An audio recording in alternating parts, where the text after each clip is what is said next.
अस्सलाम वालेकुम दोस्तों, आज एक नई वीडियो के साथ हाजिर। जो लोग न्यू हैं वो चैनल को सब्सक्राइब कीजिएगा और बेल आइकन को ज़रूर प्रेस करें ताकि जो भी मैं वीडियो अपलोड करूं वो आपको मिलती रहे। अच्छा, ये देखिएगा, ये माल तैयार हो गया है जी।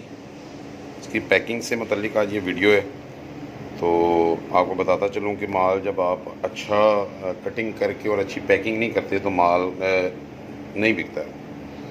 तो इसके लिए आपको इस तरह की, अगर आप चाहें तो प्रिंटेड थैली और अच्छे प्लास्टिक की होनी चाहिए।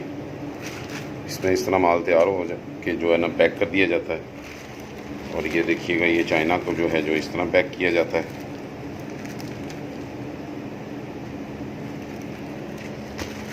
बाद में इसको जो है इस तरह की बड़ी थैली के अंदर 6 पीस जो है ना वो रख दिए जाते हैं।